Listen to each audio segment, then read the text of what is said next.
না, একঘেয়েমি ডিমের রেসিপি তো আমরা অনেকে ট্রাই করেছি।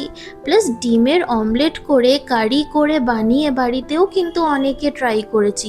তো একই টাইপের খাবার খেতে কিন্তু আর ভালো লাগছে না।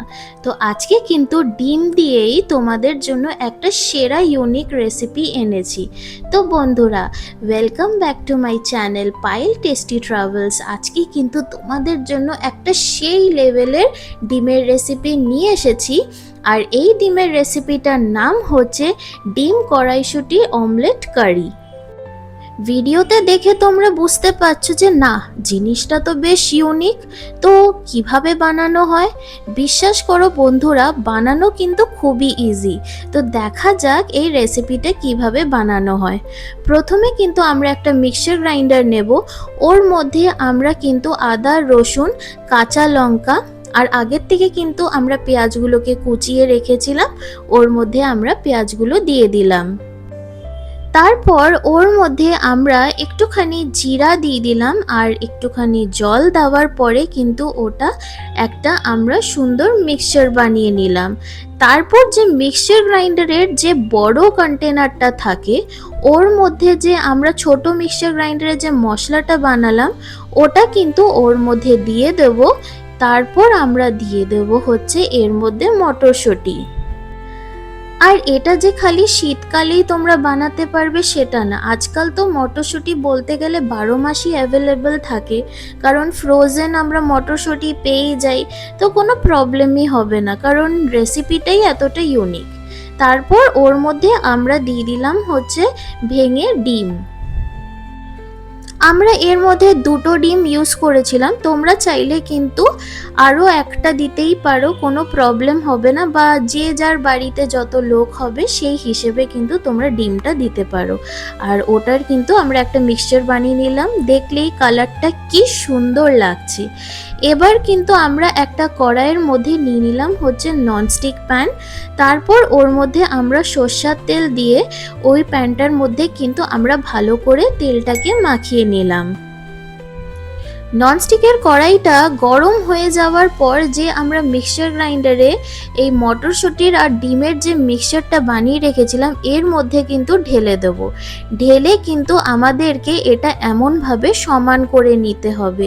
দেখতেই পাচ্ছ ঠিক ভিডিওতে আমরা কেমনভাবে করছি।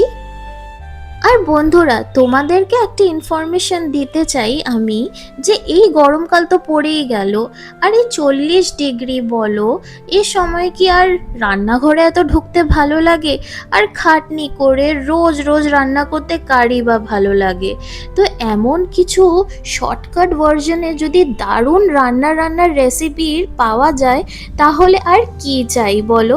তো তোমাদের জন্য কিন্তু আরও দারুণ টাইপের রেসিপি আসতে চলেছে। তো ওর জন্য কিন্তু তোমরা এই চ্যানেলটাকে সাবস্ক্রাইব করে নিও আর বেল আইকনটা কিন্তু প্রেস করে রেখো, তাহলেই কিন্তু এমন টাইপের সুন্দর রেসিপি তোমরা একেবারে নোটিফিকেশনে পেয়ে যাবে। আর যেমন কি তোমরা ভিডিওতে দেখছো, আমরা কিন্তু একটা সাইড হওয়ার পর কড়াই থেকে ওটা নামিয়ে নিয়েছিলাম। তারপর কড়াইয়ে কিন্তু আরেকটু তেল দিয়ে আবার যেই সাইডটা আমরা এখনো করিনি সেই সাইডটা আমরা ওর ওপরে দিয়ে দিয়েছিলাম। তারপর এটা হয়ে যাওয়ার পর আমরা নামিয়ে নিয়েছি। এবার কিন্তু এটাকে আমরা এই কোন শেপের কেটে নেব, মানে বেসিক্যালি যেমন আমরা পিৎজা খাই বাইরে গিয়ে, ঠিক ওই পিৎজার শেপে কিন্তু আমরা এগুলোকে কেটে নেব। মানে কতটা ইউনিক লাগছে বলো তো? মনে হচ্ছে না যে পুরো একটা পিৎজার আমরা বেস তৈরি করছি? মানে এত কিউট লাগছিল দেখতে, আর ব্যাপারটাও কিন্তু বেশ ইন্টারেস্টিং।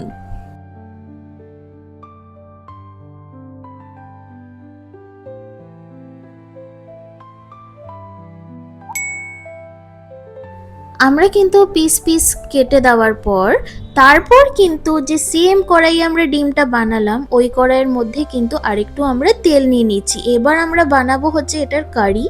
তো তেলটা গরম হতেই আমরা নিয়ে নিলাম ওর মধ্যে তেজপাতা, ওর মধ্যে আমরা দিয়ে দিলাম হচ্ছে জিরা।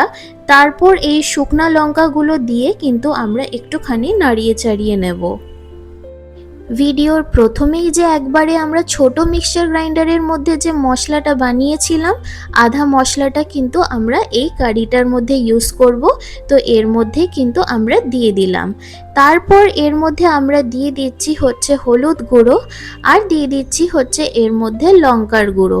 তারপর দিলাম হচ্ছে এর মধ্যে একটুখানি লবণ, আর দিলাম হচ্ছে স্বাদ অনুযায়ী চিনি। কারণ চিনিটা যদি দেওয়া হয় না তাহলে টেস্টটা কিন্তু আরও বেটার লাগে।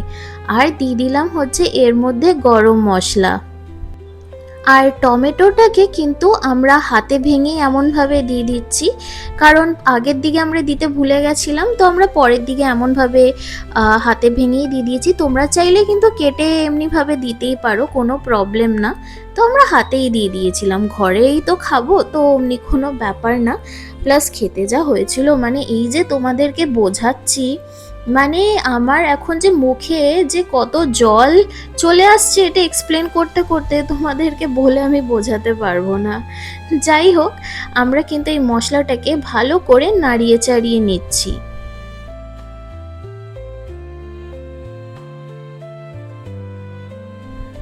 আর মশলাটাকে কিন্তু আমাদেরকে ভালো করে কষাতে হবে। তারপর যে মিক্সচার গ্রাইন্ডারের মধ্যে একটুখানি আমরা জল দিয়ে যে বাদবাকি মশলাগুলো লেগে থাকে না, ওগুলোই কিন্তু আমরা এই কড়াইয়ের মধ্যে দিয়ে দিলাম। আবার এটাকে কিন্তু আমরা ভালো করে কষিয়ে নিচ্ছি।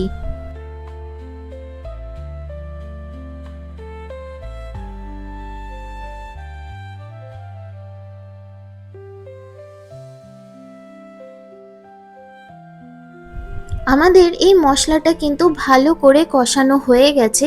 এবার আমরা কিন্তু এর মধ্যে জল দিয়ে দেব। জল দেওয়ার পর আবার কিন্তু এটাকে আমাদেরকে ভালো করে নাড়িয়ে চাড়িয়ে নিতে হবে।